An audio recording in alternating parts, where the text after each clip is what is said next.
Back in 2008, General Motors was on the verge of unveiling a revolutionary diesel engine that could have rewritten the history of pickup trucks. More torque than any half-ton on the market, better fuel economy than the V8 it was replacing, technology that wouldn't even show up in sports cars for another decade. The engineers who built it thought they were about to change everything. Then, the economy collapsed, GM went bankrupt, the project shut down, and the engine disappeared.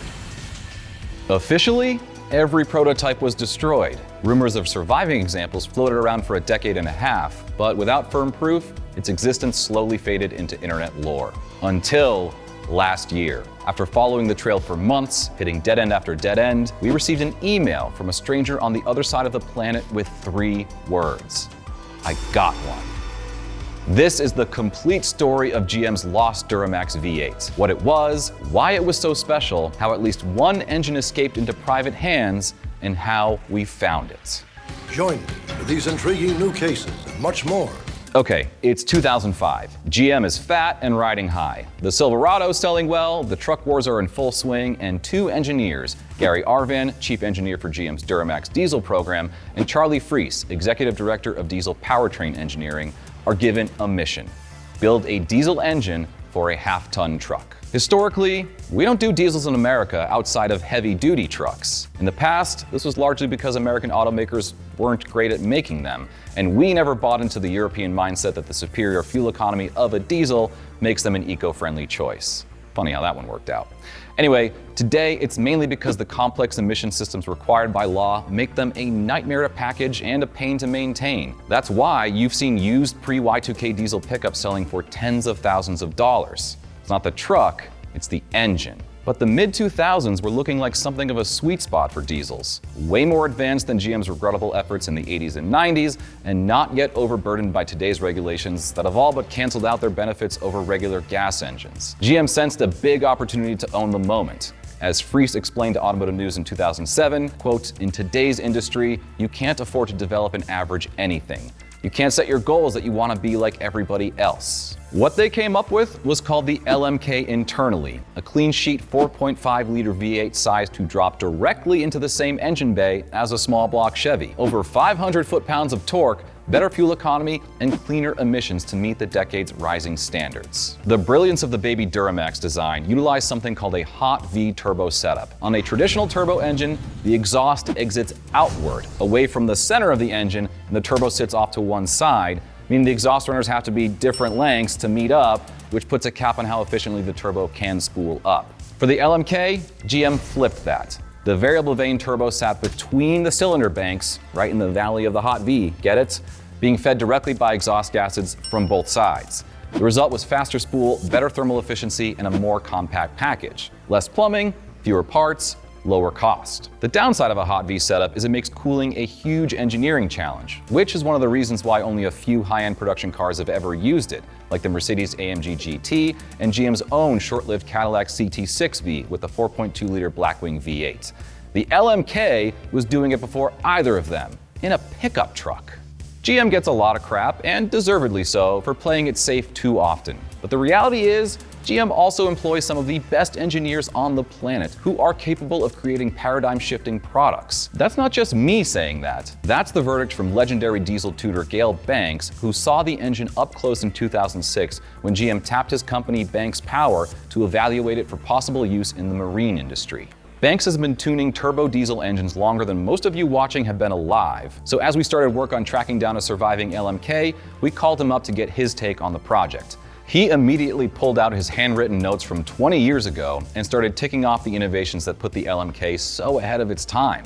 A common rail fuel injection system that ran at 29,000 PSI, which is respectable even now, reverse flow heads, a compacted graphite iron block, the hot V setup of course, and unusual split cap main bearings that left Gale scratching his head in awe for 2 decades. His exact words were, "How the hell do you even do that?" When you've made Gale Banks say that, you've done something special.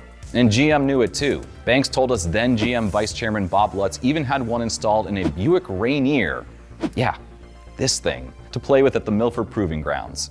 In 2007, the company proudly showed the revolutionary LMK to an astonished public. Anticipation was building, and in 2008, it dropped it into a Chevy Suburban HD Z71 concept for that year's SEMA show. Full production was just months away, and then it all went sideways. But it would not be the last chapter in this extraordinary case. You know the story. The financial crisis, the housing collapse, the recession that wiped out millions of Americans. For GM, it was almost an extinction-level event. The company burned through cash at a terrifying rate, and in June 2009, it was forced to file for bankruptcy, the fourth largest in U.S. history at the time. The federal government stepped in with a bailout that ultimately cost taxpayers over $11 billion. In a bankruptcy, you cut everything that isn't load-bearing. The LMK was load-bearing in spirit, but it wasn't nailed to the floorboards yet. And even though diesel engines and half-ton pickups make a ton of sense for fuel economy and towing, the market for one was completely unproven and full of risks. At the time, GM couldn't afford being the first one and having it flop, no matter how advanced it was. It didn't matter if it was 5 or 20 years ahead of its time. And so, in the middle of its Chapter 11 hearings, GM formally killed the LMK project and scrapped all the prototypes, or so they said. But as Banks put it, it was a victim of timing and circumstance, not a failure of engineering. That's where the story should have ended, but it didn't. What happened? In the years after the cancellation, something strange started happening. Forum posts appeared from people claiming to have one. Classified listings went up and came down, sometimes with photos, sometimes without. It's not terribly unusual for prototype parts to escape the factory, so even for something as important and physically large as an entire engine, it seemed plausible, at least. But no hard evidence was ever found that a prototype had indeed made it into public hands, until our writer Caleb Jacobs wrote a story recapping the mystery in 2024. After it ran, he received a strange message on Facebook with a photo showing an LMK V8 strapped to a pallet. The sender explained that he had discovered 2 of them lumped into a bulk purchase of a bunch of Duramax engines. Neither were in running condition, and he was looking to sell them. But after Caleb responded and tried to get more info, the person stopped answering. Not only that, they quickly deleted every message they had sent. That's not normal.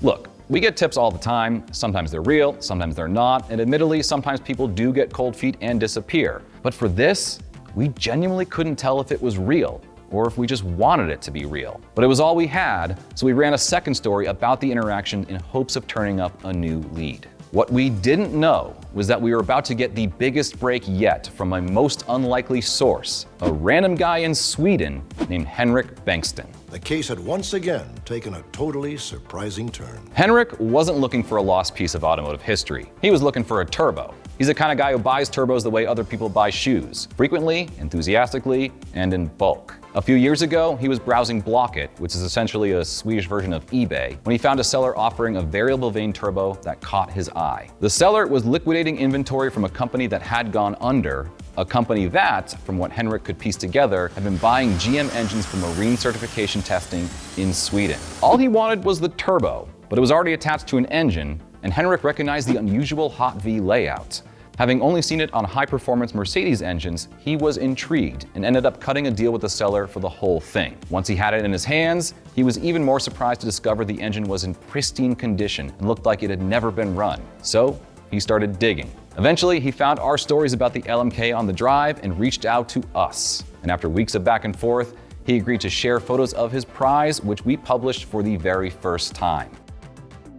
You can see the Borg-Warner turbo and the CGI block, and it doesn't even have any soot on the turbine housing, like it had just come off the assembly line. The thing is a total peach. Suffice it to say, we were shocked. And so was Henrik. He really had no idea what he had bought until he read our stories. He had tried reaching out to GM for more information, but they shut him down hard, saying, quote, "All prototypes of this engine were scrapped, but at least one engine has since appeared on the market for unknown reasons. GM does not provide any support, technical information, or spare parts for the 4.5 LMK, as this engine has never been officially released on the market. Since we unfortunately will not be able to help you further with your case, it will be closed in connection with this response." For the record, we reached out to GM too, and they never responded. Clearly the LMK is not something they want to talk about. But their response to Henrik was a dead giveaway. At least one engine has since appeared on the market for unknown reasons. That's my favorite part, unknown reasons. Anyway, that served as the final confirmation that not only was Henrik's find legit, but it probably isn't the only one. We decided to take a closer look at this mysterious connection. The man who sold it to Henrik told him he'd heard of several people in America running LMK V8s in road cars.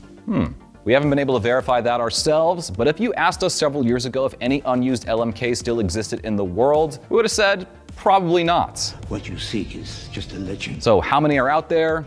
We don't know. Probably not many, but the fact that one found its way to a turbo enthusiast on a Swedish resale site completely by accident and is sitting in pristine condition, that tells you something. These engines survived not because someone stole them or smuggled them out. They survived because, in the chaos of a bankruptcy, sometimes things just fall through the cracks. Ultimately, the picture that emerges is of an engine that, in its final months before cancellation, existed in enough quantity and in enough places that some of them were never fully accounted for. Pre-production testing generates a lot of disposable hardware. Not all of it gets logged perfectly, not all of it gets crushed.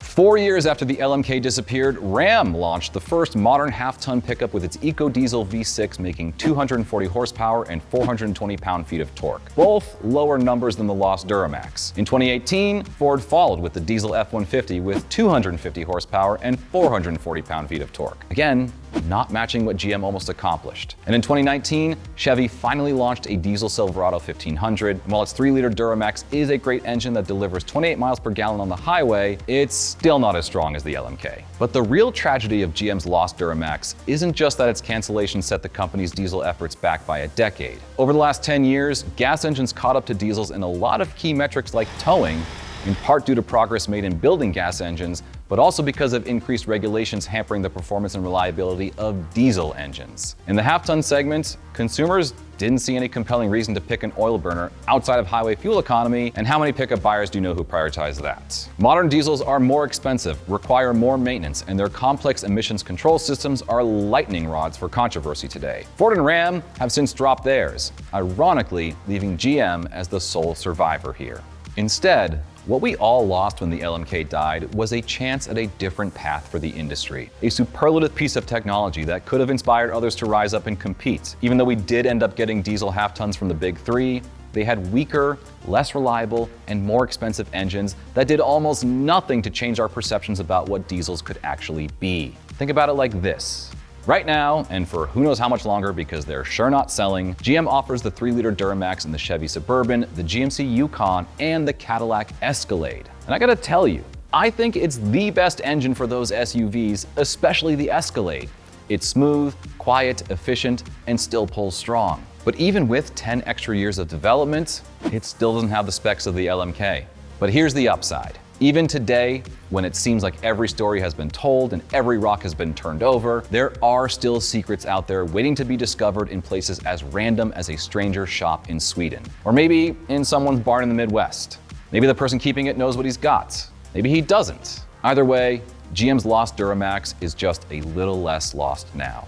If you have one, or you know someone who does, you know where to find us. And let us know in the comments if you think the LMK could have changed everything, or if we still would have ended up where we are today. And also, if you've got any other automotive mysteries you want us to dig into, we're taking requests. Like and subscribe this video if you enjoyed it, and I'll see you on the next one. Thanks for watching.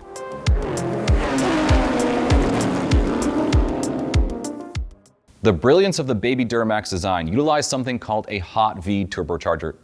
I always say turbocharger.